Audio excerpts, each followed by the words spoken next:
in the night, your heart fills with dread. Probably a murderer who wants you dead. It could be a ghost, a demon, or worse. Perhaps you're the victim of a witch's curse.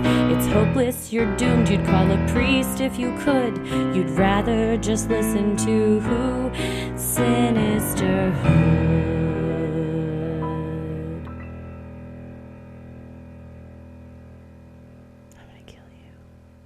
Well, hello and welcome to, we made it, Freaky Friday number 69. Yeah, whatever that means to you, celebrate privately, publicly, however you celebrate. We're not here to shame you, however you want to celebrate on this wonderful July 14th. It's 10 days after the 4th. It doesn't hit as right when you're like, it's the 14th of July. No, but I'll tell you what, people still love to shoot off fireworks around here. Same. It's July 14th and we're still hearing fireworks. You're like, there's a 1 in front of the date, man. You You're can't off. do it anymore. It's done. You get maybe like 2 days, give or take, on the front or back end, and then it's done. Yeah, the only other thing going on down here in Texas is hot as shit. But aren't we all? It's fine. It's incredibly hot and humid, and doesn't seem like it's going to change anytime soon. So that's fun. I'm leaving town. I'm getting out. I'm leaving town on Tuesday. You want to come? You want to go with me? I'm going with you. Will it be cooler? TBD. Maybe a little bit. We'll see. It'll be a change of scenery at the very least, which is nice. Where are we going to go to? We're going to Boston, and I might throw myself in the harbor. They've thrown tea before, but I may just. It might just be me. Can you go swimming in the harbor? Maybe not directly. Everyone in Boston just went, no, God. Don't get in the harbor. Don't ever swim in the harbor.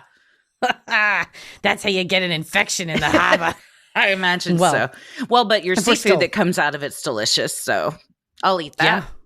Oh, man. Lobster roll. I was just telling somebody about the Bostonia Pub lobster roll. That's not why we're going, but we will have a lobster roll. You know what? I got extra excited when you just mentioned that because I'm super stoked about the Bostonia. Hot and cold? Come on. Both kinds of lobster rolls? Really good. The world Bloody doesn't Marys. deserve it. Great service. Yes. For real. We're going to get Crocs at the Crocs store.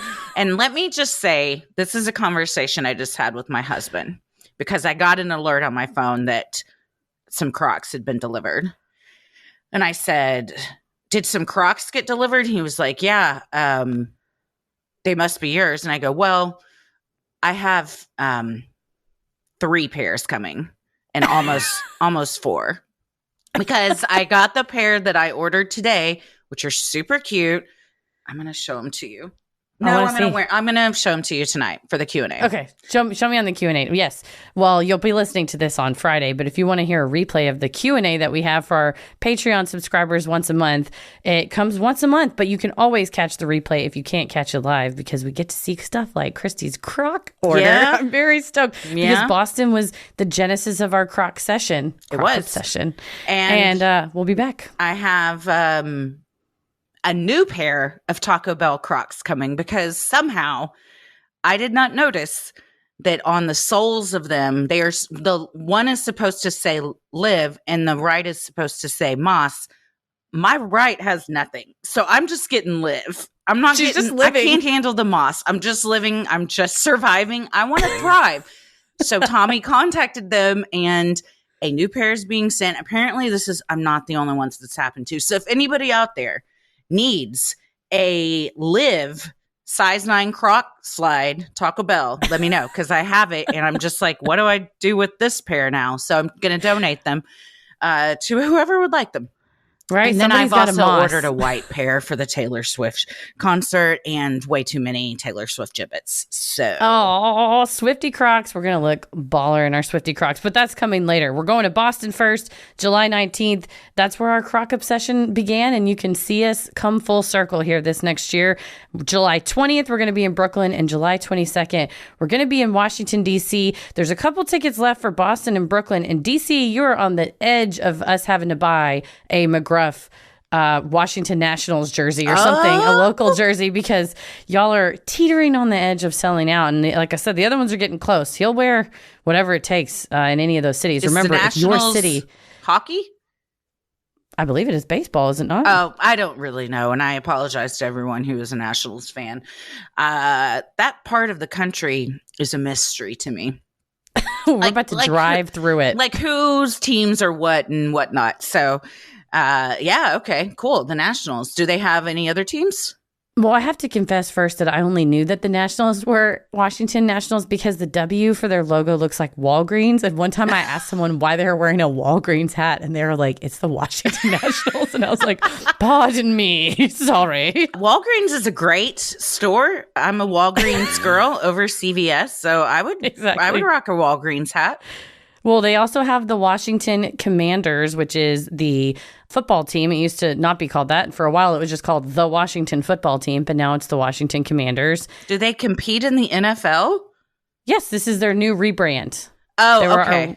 Our once rivals, and then the Capitals, the Washington Capitals, are the hockey team. So any one of those jerseys McGruff may be wearing. He could wear them. You never know. And if you're in Boston or Brooklyn, you can bring some friends to the show, because if he sells those out, he's going to wear his jerseys there too. Mm-hmm. And then we got to find a place to hang a bunch of toddler jerseys, just probably in your house. I imagine he's going to have a little. He'll have a little, like celebrities have, hanging racks of clothes. Because there's closets they have like whole rooms or their closet. That's what we'll do for him. He'll get a whole and put some on display. Maybe he can autograph them and put them in frames behind his desk. Yeah, like when you retire a jersey, and it gets. We'll have a McGruff retiring jersey ceremony where they all get raised, and we all have to salute. And yeah, he can sign them too. And we'll sing one of those marijuana is not fun songs, but we'll change the words. One of the McGruff songs, crack cocaine or whatever. We'll play a song while we raise the jerseys. Crack cocaine hits. Yeah, it's a good one. Sinisterhood.com/live shows, though. And we'll see you then. But what we're seeing today is some freaky stories that you have picked out for us. Some freaky stories. Yeah. Freaky Friday 69. We're about to wine, dine, and Freaky Friday 69, everybody. Which is very tacky given the subject line of this first one. Yeah, that's so. We're gonna do a little. Well, I'm Christy. I'm Heather. This made it way more respectful that I did a little sound effect in the middle. When you make the Wayne's World sound effect, felt like I had to go into a new. Oh well, now I'm. Yes, now we may start. Well, I'm Christy. I'm Heather. And let's get freaky. Well, this first one is from Heather, not you. I don't think this is you. It was not. I would tell you. Okay. And the subject line is, I lived next door to a wife murderer. Hello, ladies. I recently found your podcast. As a newer resident to the DFW area, it has been so refreshing to find a podcast from the DFW area with such lovely, curious, open-minded people. And it doesn't hurt that one of the hosts is named Heather. I was born and lived the first 22 years of my life in Michigan, but have lived the last 25 or so years of my life between Texas and Oklahoma. Talk about a culture shock. Texas has its issues, but Oklahoma is truly the Wild West, as this story will attest.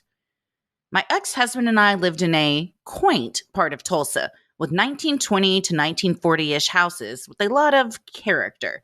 Translation, some people were fixing up the houses, but there was a lot of work yet to do in the neighborhood, and still a significant amount of crime happening. A very nice, attractive 40 to 50-ish-year-old woman named Joyce and her younger boyfriend Marcus bought the house next to us.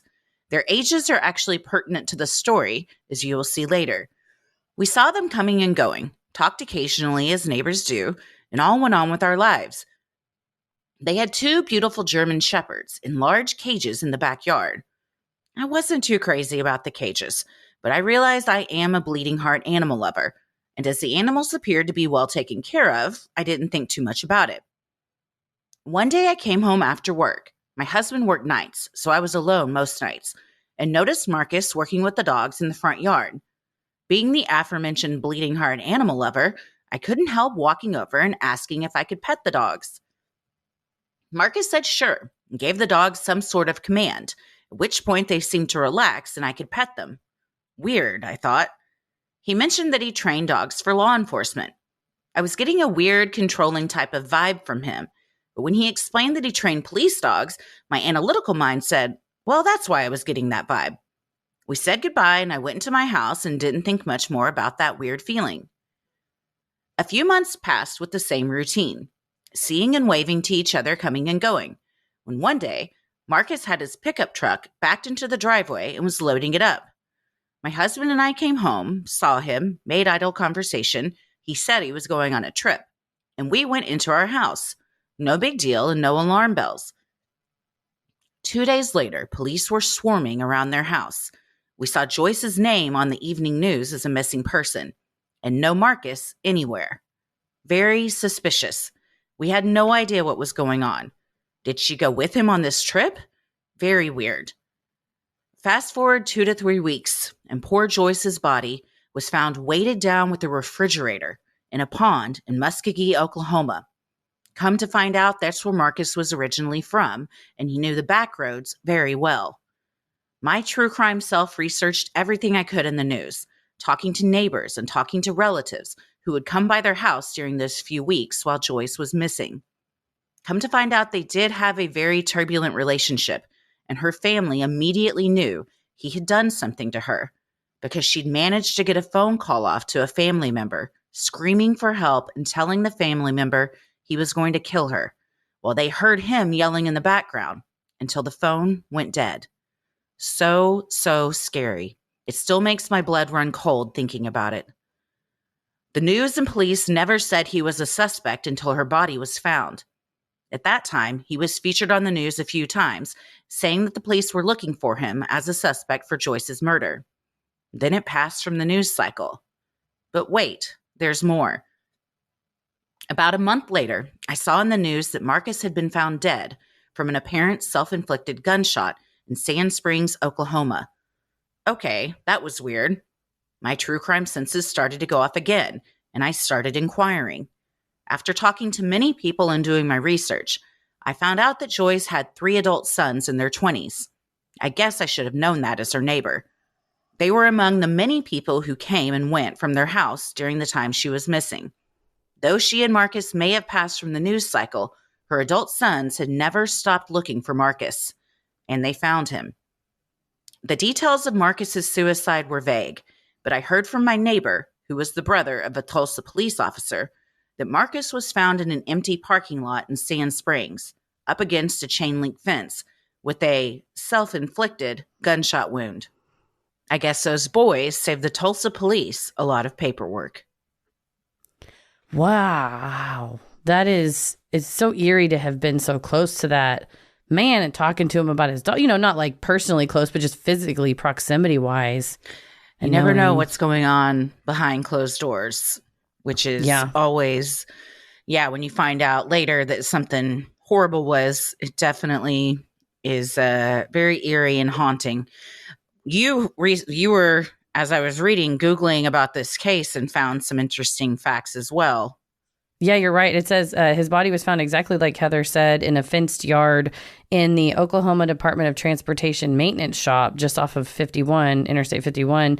And according to his autopsy, which it would make sense why there was some scuttlebutt, it sounds like with the neighbors that maybe it was not self-inflicted, that he actually died of 2 shots fired at close range toward his chest area.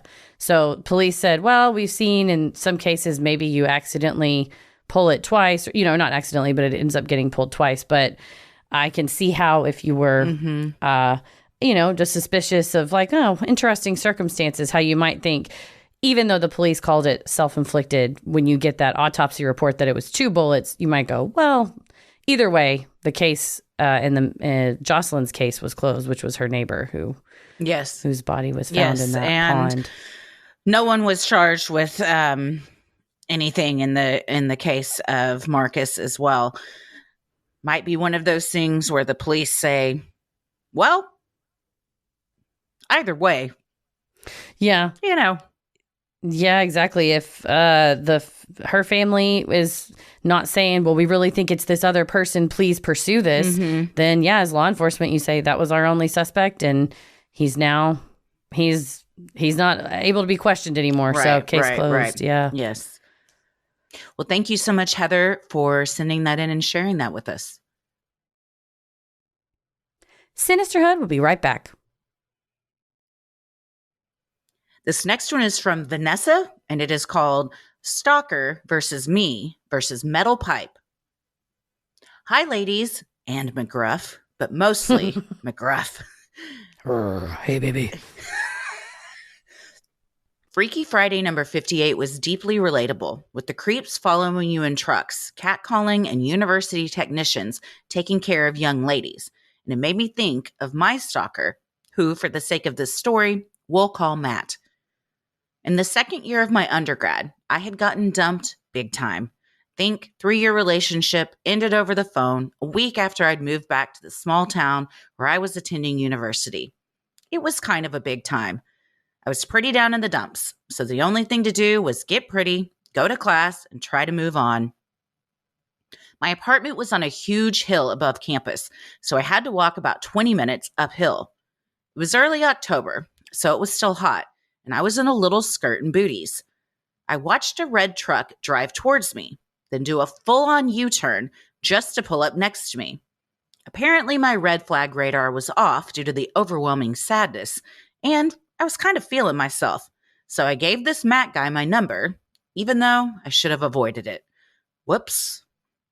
We went on one single date, and it was a big mistake. Huge. I wasn't feeling the date, didn't let him kiss me or anything, and just let him know I wasn't feeling it. But apparently, he was anyways.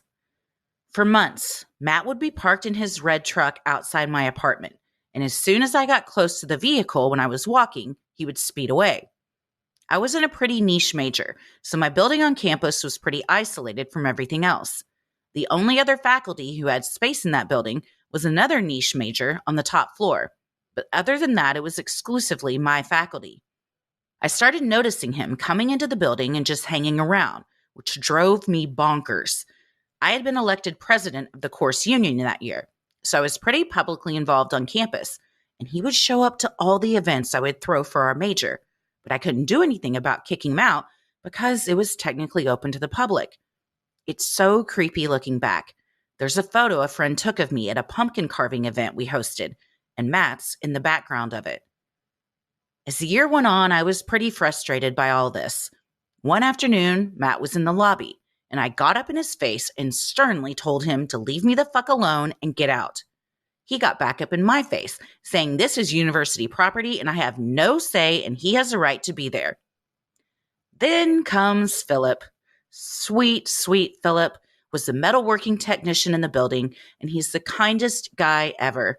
Truly the most dad vibes, and he was always around to help. Philip's office was right next to the lobby, and as I mentioned, he was a welding tech. He came out of his office with a massive metal pipe and was swinging it into his palm as he walked over and got in between me and Matt. Philip turned back to me and said, "Is there a problem here, Vanessa?" I said, "Yes, he's been following me." Philip told him to get out or he'd call security. Thankfully, that was the last time I saw Matt in person. I would still constantly see his truck outside of my building, though. Not long after that, I moved back home to the city and transferred to a bigger school. When COVID/lockdown started, I began receiving phone calls from a number I didn't recognize. Finally, I picked up because I was bored in the pandemic. At first, I didn't recognize his voice, but he said, "It's Matt. We went on a date a couple years ago." I screamed into the phone, "Leave me the fuck alone. You're the creepiest guy on the planet," until he hung up. And that was the last I ever heard from my stalker. If there's any takeaway I have from all this, never giving out my number again. Love the podcast. Look forward to it every week. Tell McGruff I love him. Cheers. Love, Ness. I love you too. Oh, Vanessa Ness. This makes me so sad because it happens so often. Oh gosh, all the time. under the guise of like, well, I just like you and we went out and why can't you be normal? But it's somebody repeatedly making someone feel uncomfortable and then operating under the guise of society of being like, oh, it's an event open to everyone at the university. I'm allowed to be here. This is a university building. I'm allowed to be here and stand in the corner and stare at you. And which unfortunately is legally right. And that's what sucks is with these stalking things, it's always like, well, legally and technically he does have a right to be here. So until he does anything, and you're like, it's too late. When until he does anything, that's too late. This is showing he's escalating, and it's very threatening to take away like your safety net, especially at school when you have like a very niche major, you know, everybody in your classes and stuff. And then all of a sudden he's just like intruding on that. Get the fuck out. Yeah. I didn't ask you. I didn't ask for you to be here. Fuck no, and he's not doing it because he's all of a sudden interested in what you're interested in. He's doing it because he's trying to sniff around and get close. Yeah. And you're right. When they say, oh, well, we have to wait till he does something. I'm like, I'm the something that's going to get something done to it. Like, I don't want to sit here like a sitting duck. Right. But I might be biased because my dad's name was Philip. And it is sad, but it is a thing that, you know, if guys who are interested in dismantling the patriarchy... but it sucks because part of the patriarchy is until another man says, this one's mine, get away, a guy often won't get away, which sucks. So until we get rid of all of the guys or get rid of the thinking of the guys who are like, I'm going to follow her. And then you have to have one says, this is mine, get away. Until we do that, it's important. And I think appreciated, at least by me, with people like Philip who are willing to not make a thing about it. He's obviously not going to hit on Vanessa. It's like a dad going, all right, get away. Come on, buddy. Her dad's not around, but I'm here. Yeah. Get the fuck away. But clearly also, like, you're about to fuck around and find out, Matt. Yeah. So get out of here. I just love the thought of Philip just smacking a big old metal pipe into his hand. Like, there a problem here? Vanessa just so, like, intimidating, but not saying a word about, like, what he could do with that pipe. Right? And he's like, what? He's like, I'm innocent. I'm just a metalworking technician walking around with my items. I have a wrench, too, and some clippers. I got a lot of equipment that could make somebody go missing. Probably would never find them. Nobody'd ever ask any questions. I'm real liked around here. Anyways, all that aside, is there a problem here, Vanessa? Yeah, do we have an issue? But it sucks that it takes that, but often it does. But oh my God, the gut punch stomach drop of your phone rings during COVID and you're like, maybe it's an old roommate or an old friend. And it's like, hey, it's Matt. And you're like, fuck. That's it's not creepier than actually like following her and stuff. But knowing that someone that you probably didn't think about again means they meant so little to you, and it was such an inconsequential date. You're like, all right, cool, I'm not feeling it, and normally you both just go on your way. This guy, it wasn't going to do that, and then even a year after, he still thinks about that one date that was probably, an hour long, maybe, and that's what really gets me, because when police or authorities say, well, just wait until something happens. It's like, you realize that this guy who I've spoken to a handful of times is still calling me. That's how his brain works. He's still obsessed with me. So it's, you know what I mean? Like, yeah. Did he physically do anything? No, but it's like your safety is once again taken away. Like, oh my God, he still has my number. Well, it wouldn't be long until he could find out where I moved to. He obviously still thinks about me. It's just petrifying.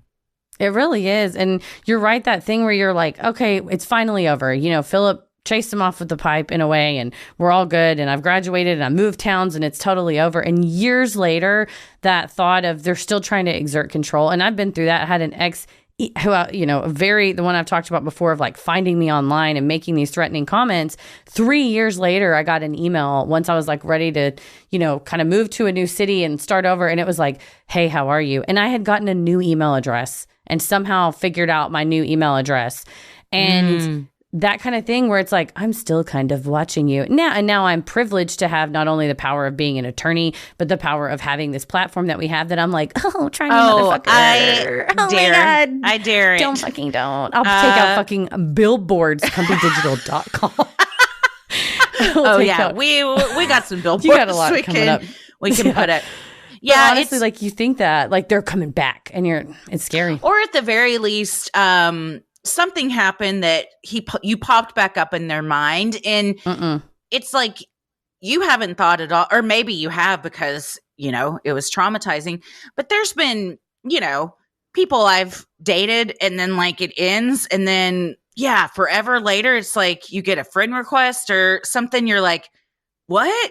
There's no reason for this. We don't need to. Friends. We're not friends, and we don't need to pretend like we are. So, but it gives me the heebie-jeebies, and I'm like, why were you like thinking like we would? You know what I mean? Like I'm just like, let's all just live our lives. And I feel like you're not allowed to think about us. You're not. Stop. The same with like someone will go, do you think your exes ever listen to the show? They're actually banned from listening. So if you find out they are, you need to take their phone and unsubscribe. And by banned, we mean we verbally ban. You're banned. I ban a lot of stuff and people from life. Like a pizza place messes up my order. I'm like, they're banned. And Paris goes, what does that mean? They're just banned. They're banned? So they are banned. I never really think if my exes listen. I mean, nah. But go for it. Speaking of banned, Ness, Matt's banned. Red Truck Matt, turn the fucking radio off. This isn't for you. No, you're not banned. Philip, hero. We'd like to give you a shout out.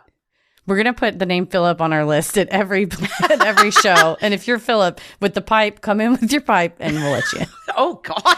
You have to be this one, though. You have to bring your ID from her exact college that only we know. So on our guest list that we submit to venues, we're going to have Philip with the pipe. Yes. And then they are going to have to figure out what that means. They just determine it. And also Vanessa, for sure. Oh, yeah. Well, thank you, Vanessa, for sending that in. And I love that you just yelled, leave me the fuck alone. You're the creepiest guy on the planet, over and over until he hung up. That's the only move right there. That move, the only thing I could think of is going, Matt, the one who the man had to chase off with the pipe? That Matt? You have the audacity. Matt, the one who ruined our pumpkin carving event with his mere presence. You're like, oh, Matt, hang on. Somebody wants to talk to you. And then you take a metal pipe and scrape it on concrete and be like, never call here again. Or you go, hold on one second. Hey, Philip. And then. Yeah, baby. Do a man's voice. That's what I do. Or McGruff. Yeah. You're like, hey, McGruff. And then Matt's definitely hanging up because McGruff with the metal pipe, don't even get him started. Dunzo. Sinisterhood will be right back. Well, this next one is from Portia, and Portia didn't include a subject line, so I'm just going to make one up, and it is going to be called White Rock Tragedies. Hello, ladies. I picked up y'all's podcast in the late fall of 2022. I binged all your episodes and Patreon content in a matter of months by listening at 1.5 speed. That's incredible. I currently live in Dallas and have been in the DFW area since 2011. It's fun hearing y'all talk about Dallas and know what and where you're talking about. So, on to the story. I'm a teacher, and when we had gone virtual in March of 2020, I wanted to find a place to go walking so I wouldn't be holed up in my apartment all the time. I found a park just north of 635, Valley View Park if you're interested, where I was able to get on a concrete trail to walk and eventually bike. It was the White Rock Creek Trail. At this point, I had heard about the machete murder a few years prior, but didn't realize where it had specifically taken place and had forgotten about it. Then when I got into y'all's podcast in late 2022, I started at the beginning, with one of the early episodes being the White Rock machete murder. When y'all mentioned Harry Moss Park, I just remember thinking, oh shit, I know exactly where that's at. I rode my bike by it all the time. I hadn't been bike riding in a while, but recently picked it up again, and now I think about that murder when I'm bike riding on that trail. Recently, I was visiting family and was talking to my aunt's husband. I mentioned where I like to go bike riding, and he asked if I knew about what had happened there. I asked if he was talking about the machete murder. He said yes, and he had worked with the victim. He pretty much reiterated what you ladies said, how nice he and his wife were, and what a lovely couple they were. Regarding the same park, back in March, I started doing this program called Couch to 5K to get back into exercising. though eventually went back into bike riding, going to the same park. Each time I would do the walking and running, it was for about 30 minutes. I'd go for 15 minutes and then turn around and head back. One day on my way back, as the park came into view, I saw a Dallas PD car on the street in front of the park with its lights on. I watched it, wondering if it would turn into the parking lot. It did. And then another one showed up, and another, and another. Like 4 to 6 Dallas PD cars showed up, and then a fire truck. At this point, I was back at my car. I got in and noped the fuck out. As I was leaving the parking lot, an ambulance showed up. I found on Twitter, through the account @DFW Scanner, that there had been a 911 caller who reported hearing multiple gunshots and possibly one person being shot. While seeing if I could find any information, I also found that in June of 2022, there had been a man found dead in the same park between 2 cars. I guess I need to find a new place to go exercising. I'll include a link to the 2022 murder and a screenshot of the tweet I saw about the shooting. And the tweet from DFW Scanner says, shooting. Dallas PD is investigating a shooting at Valley View Park near Valley View Lane and Hillcrest Road. 911 caller reported hearing multiple gunshots and possibly one person hit. Expect police activity in this area. Well, thanks for sending that article too, Portia. Yeah, it says that there was a person found fatally stabbed in 2022, and police, as far as when this was published, are still looking for answers. So if anybody has any information on the Thursday evening stabbing of somebody at Valley View Park in 2022 in the summertime, they said call DPD and let them know. Well, we can put the link in the show notes too, but it's stuff like that where it's, people that may have seen something or been around. It sounds like Portia was not around, thank God, at the time of any of these things. But that area, I was just over there. They're really building it up now that they've leveled Old Valley View Mall, making it Dallas Midtown. They're truly trying to make it into like a destination for retail, dining, and things. So I'm interested to see kind of how the parks around there will change as far as the crime rate, just given more presence of just new people moving in, just more people around to see stuff.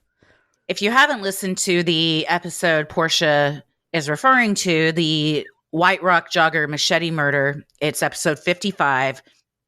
And it's still one of the most difficult episodes I think we've covered.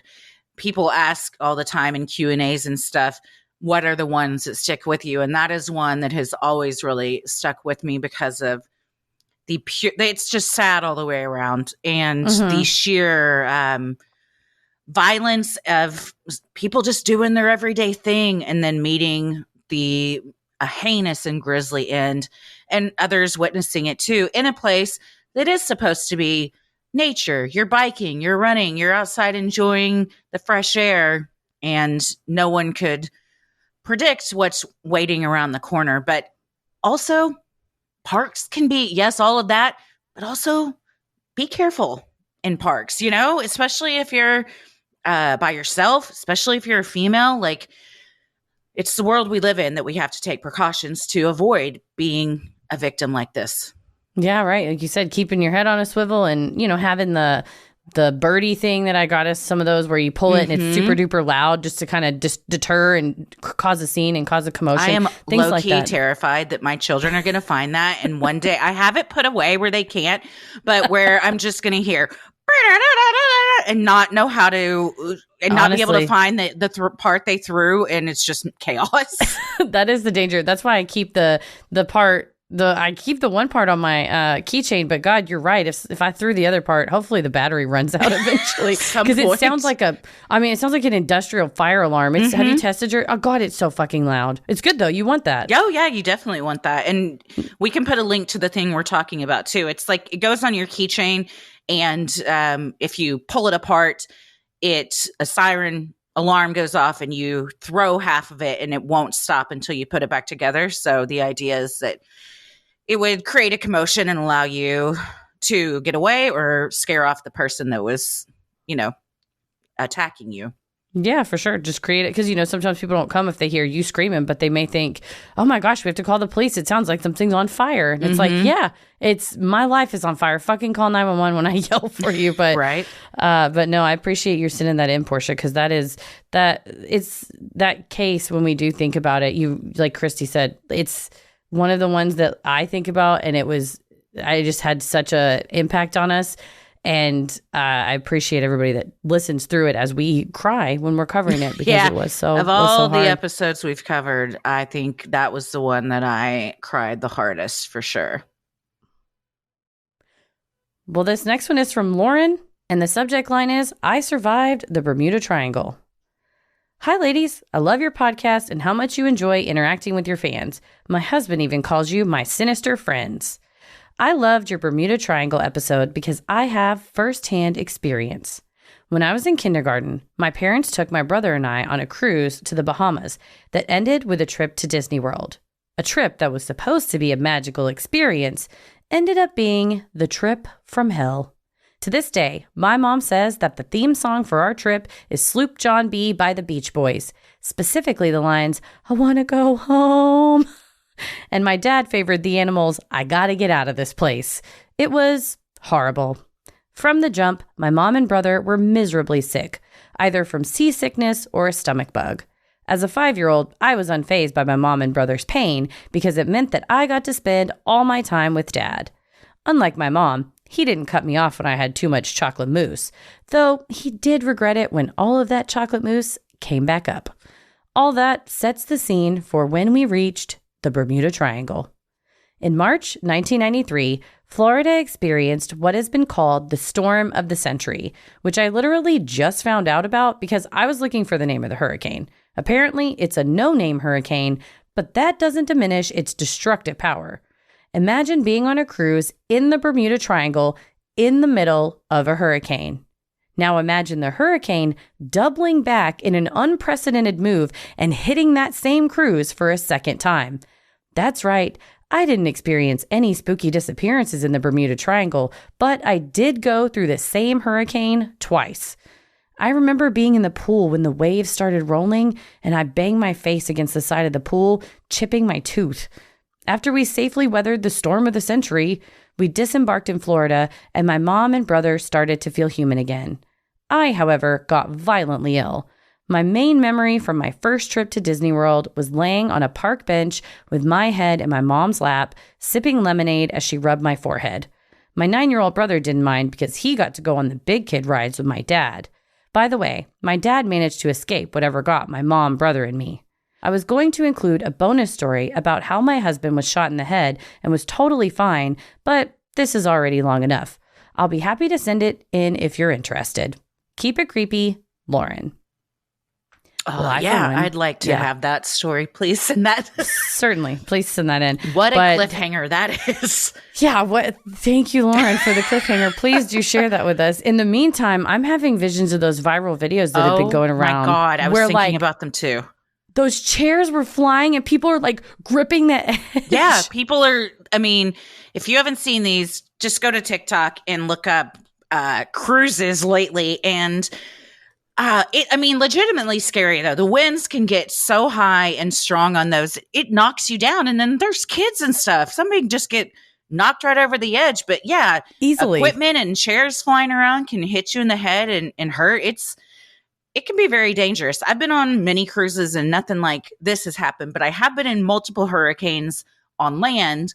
And yeah, they're not super fun, So if I was in the middle of the ocean on one, no, thank you. No, twice, absolutely. Definitely no, thank you. The same. Especially if you're like, oh, thank God it's passed. And they're like, uh-oh. You're like, wait a second. It's turning around.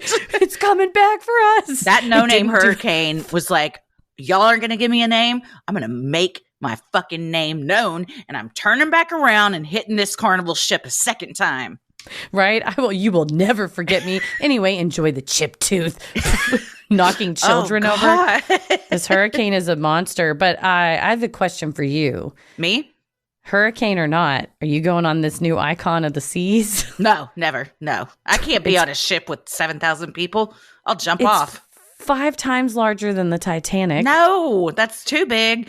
And there's just too many people that I don't, I like to be able to leave a situation if need be. And if you're trapped on the ocean, you can't do that. You can't. There is 20 decks for you to choose from, Oh though. my God. 7 pools for you to chip your tooth at in a hurricane. Jeez Louise. And 6 water slides. God help you don't be on that when the hurricane strikes. You come out that and you end up in the middle of the Atlantic. You're like, what? A minute ago, I was on the ship. Where am I? They're like, this fucking water slide is gnarly. I saw a whale. You're How? like, well, you're in the ocean now. So, yeah.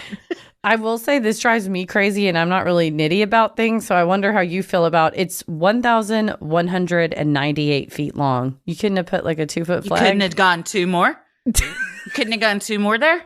Get an even 2,000? What are we doing? Get like a wooden lady, mermaid lady off the front or something, carving, just so it sticks out a little bit further, but that's plenty. That's too much. Well, gosh, I am very sorry, Lauren, that you chipped your tooth, but I'm glad you made it off the boat. I'm sorry that your first time at Disney World was also a real bummer. Barf Central. Yeah, that's, to be looking forward to that so much as a kid. And then you're just ill. Your brother, I think while he was still sick, I'd rather be sick on the ship and well for Disney World.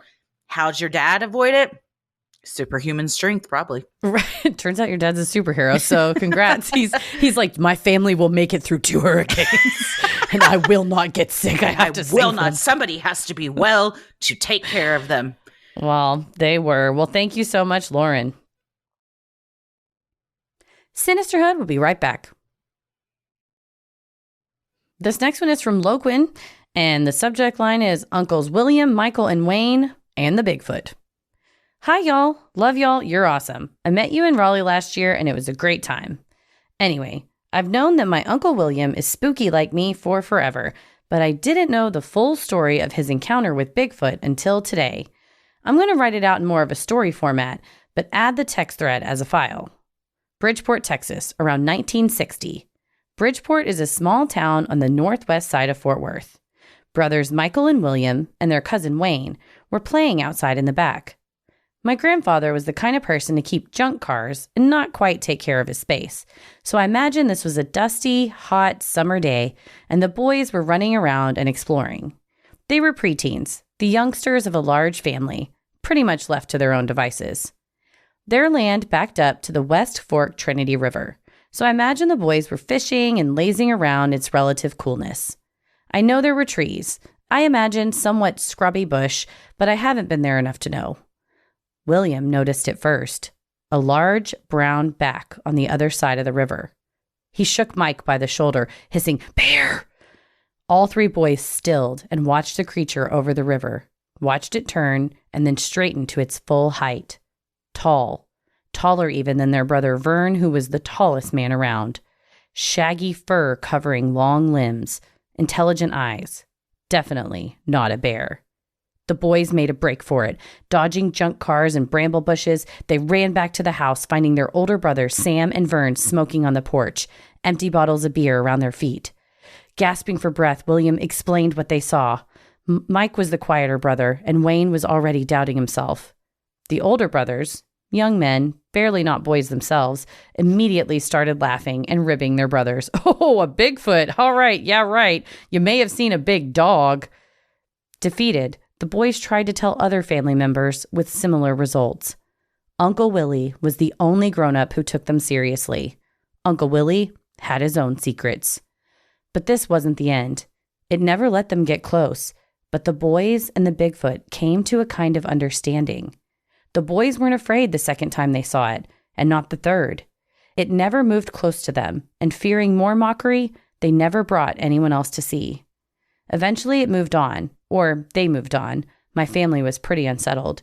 And Vern eventually saw his own weird shit, and so did Sam, because we're just a spooky, weird family. Uncle William is the only one left of the boys, and we bond over the sheer amount of weird that has happened in our lives. He said I could tell you this story, and at the end of our conversation said this: "Yeah, there's a lot of things nobody but a few get to see, They don't have the time to believe. They're afraid to believe. I hope you enjoy, since it happened so close to your own stomping grounds. Well, I very much enjoy Loquin, knowing that there's a Bigfoot in Fort Worth. Christy, where are we? We're going Bigfoot hunting. Get your shit. We're canceling the Q&A. We're going Bigfoot hunting Get my tonight. Shit. What all do I need? But I'm ready to go, I think. I got my new Crocs, so I'm good to go. I am upset that I grew up in Fort Worth and never, especially as much time as I spent outside, aka at the pipe, in the woods, I never once saw a Bigfoot sighting, but it exists. And Loquin shared the text between her and her Uncle William. And yeah, I mean, he's still, judging by the profile pic, he's older and still seems to remember it like it happened yesterday.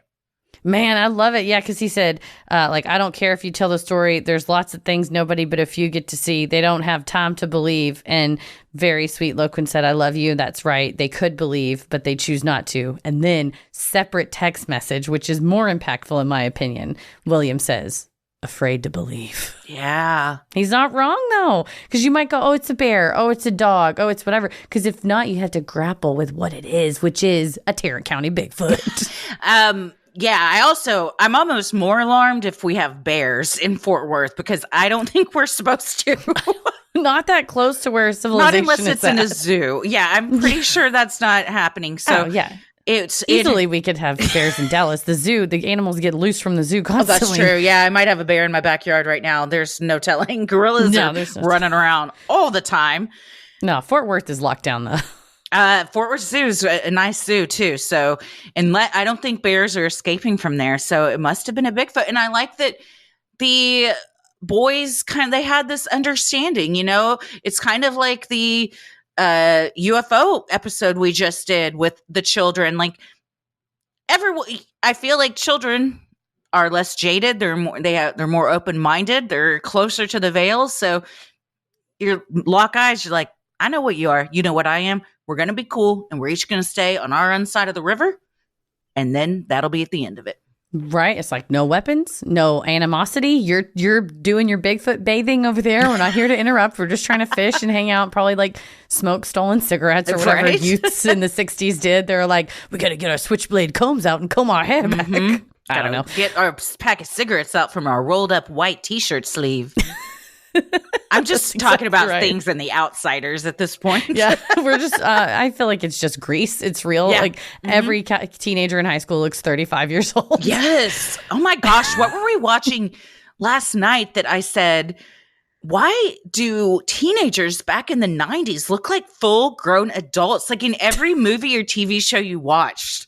No, they were like 37 easily. It was wild. Like 90210. No, they legitimately were in their 20s and 30s. But when you watch it now, you're like, how did any of us even pretend to believe that these were 16 and 17-year-olds? Right. And then when you're a teenager and you get into high school, I'm like, what are all these fucking kids doing around? Yeah. And where's why do Luke I Perry? God. Yeah, right. Why don't I look like Jenny Garth or Shannon Doherty? Yeah. It's a lot of disappointment. So much. Well, thank you so much, Loquin, not only for sharing that story, but also for sharing a story from your uncle. I think that's awesome when you can help people kind of preserve stories from your family legacy. Sure. Tell him we said hello, and if he knows where we need to be looking in Fort Worth, send us a message, because we got an upcoming Fort Worth trip planned. Yes, we do. So maybe we just take a day, do some Bigfoot hunting, and then go to the pipe. Maybe we do both at the same time. We're going to do it. And yes, please tell William we ain't afraid to believe. We're full believers. Sinisterhood will be right back. Well, this last one is from Monica, and the subject line is The Spaghetti-Haired Businessman of the Night. Hey, Sinister Hoodies, Heather and Christy. I'm Monica, and I just recently became obsessed with your podcast after your crossover with Danielle and Cassie from National Park After Dark. And I'm still wigging out over the fault lines in Missouri causing church bells in Boston to ring. Y'all might have been the fastest I've clicked to subscribe to a new podcast to add to my spooky repertoire. And as I'm combing through the backlog and your Patreon goodies, I'm more and more impressed with you both. It's your ability to dip back and forth between comedy gold and serious subject matter that I really respect. Oh, and now my husband and I regularly say to each other, nothing dries up a pussy faster than narcissism. So clearly that needs to be on a shirt. I'm only sad I discovered you after your live show in Austin. Well, anywho, I'll get into my story. A few years back, I lived in a house in Baltimore that butted up against one of the city's oldest neighborhoods. It had been created as a planned community in the 1800s, complete with giant Victorian-style homes, big yards, and a network of secret paths that connected the houses together. The paths were built so that the residents of the community could meet up with each other without having to bother traversing the major roads in their hood or mingle with the non-wealthy riffraff, I guess. Now, most of the paths are overgrown, but they still cut through sneaky sections of people's yards. I used to walk these paths often, especially around twilight in the summer months. I was going through a real shit time with my ex-husband, which, by the way, I super appreciate you sharing your experience, Heather, with past bullshit relationships. And I welcomed any escape from the toxic environment I lived in. The paths are considered public land, so trespassing wasn't too much of a concern. But some of the paths definitely make you feel like you were creeping onto someone's property, so I tried to steer clear if it got too dark out. Luckily, the only creepy things I'd seen on the paths up until that point had been deer staring blankly at me, foxes darting out to trip me, and a trio of sneaky raccoons on a mission. But then, this thing happened.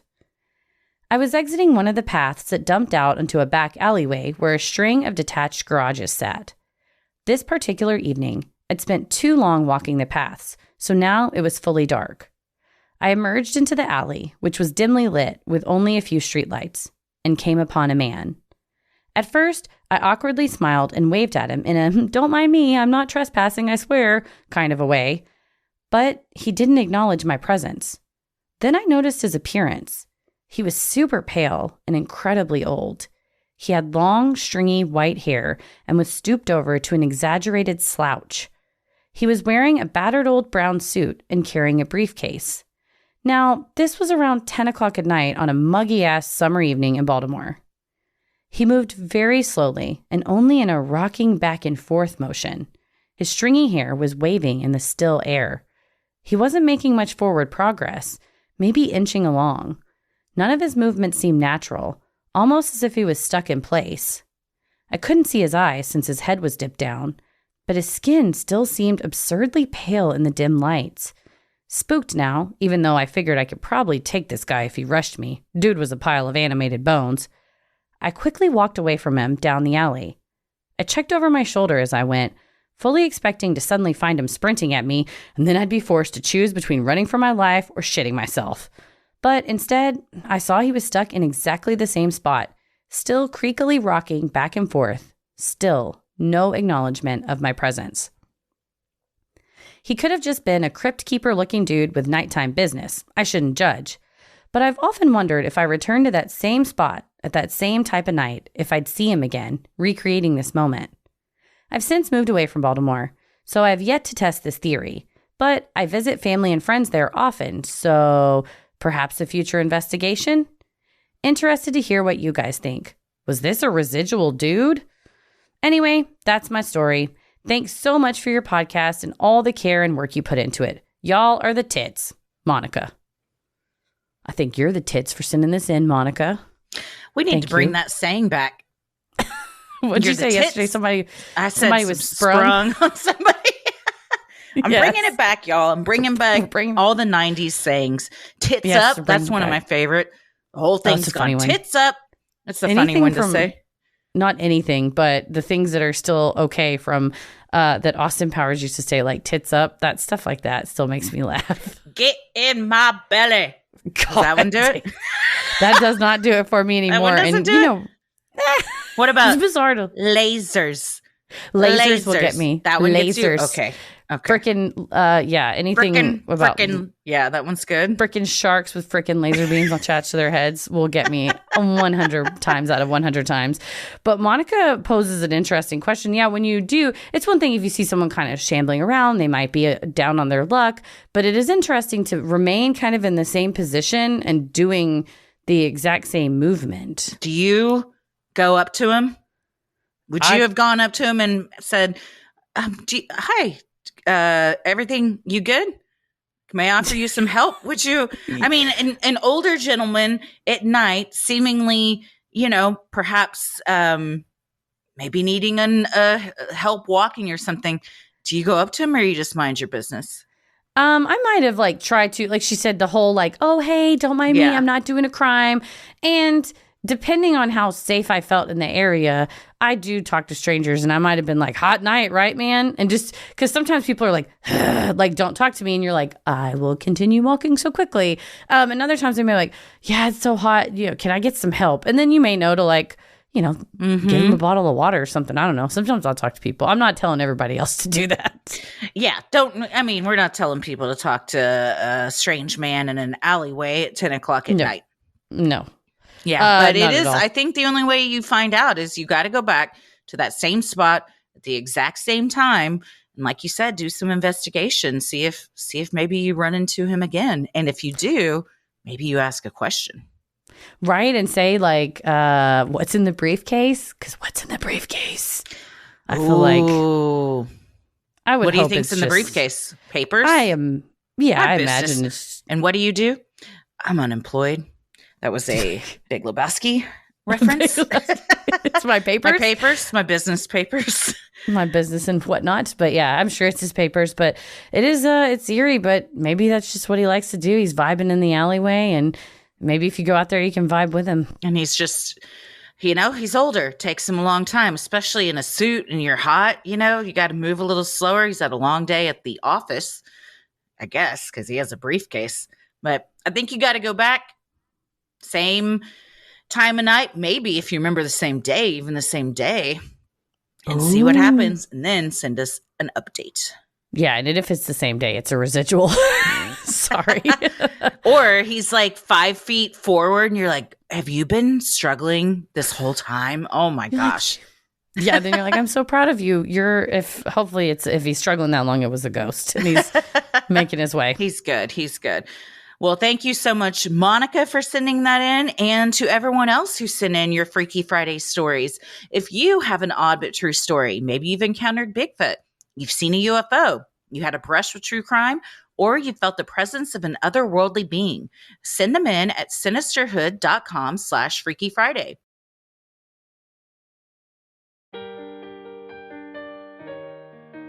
If you like our free episodes, you'll love our Patreon bonus content. You can join for free to see what we're up to next, or dive into over 500 hours of bonus content, like our recent mini-sode on Siri in the courtroom. Sorry in advance for everybody whose phone we messed up turning on Siri whenever we kept saying it on the episode. Yeah. Well, you can also head to Sinisterhood.com and click shop on the top banner to check out all of our merch. We have t-shirts, mugs, stickers, totes, clothes for your kiddos. All you have to do is go to Sinisterhood.com and click right there where it says shop. You can also review the show while you're there, follow us on socials, and check out the episode description for more fun, like topic-based playlists and links to those live show tickets we're talking about. Sinisterhood.com/live shows. Yeah, don't miss out. Well, you can follow us on Instagram and Twitter and Threads, which is the Twitter alternative. It's coming apart. So I imagine Threads was like, Twitter is unraveling, and we're grabbing one of those threads and making it our own and something better. And we're pulling it ourselves. Well, all of those platforms, we're at Sinisterhood Pod. You can like us on Facebook at Sinisterhood. Check us out on YouTube and TikTok for video versions. On YouTube, it's all of our Freaky Friday interviews are on there in video form. And our TikTok, we've got all kinds of fun videos like our Corn Skull TikTok, our McGruff, any of those. Check those out. And if you want us to make a video just specially for you, go to cameo.com and search Sinisterhood, and you can book us for a custom video shout out. We can say happy anniversary, happy birthday, surprise, we're going on a cruise on the Icon of the Seas, whatever. Surprise, Heather's going on a cruise on the Icon of the Seas. Oh, I've just been announcing to the family, we will not be attending. But if you want to tell your family and break it to them, they're going to be on the Icon of the Seas. We would love to break the news at cameo.com. Just search Sinisterhood. Christy, where are you at on the World Wide Web? I am on Instagram at Christy M. Wallace, and I guess Twitter at Christy or GTFO. Can't think of the last time I tweeted something. And TikTok at Christy or GTFO. Heather, where are you? I'm on Instagram and TikTok and Threads at Heather versus the World. There you go. As always, the devil rules the airwaves. Keep it creepy.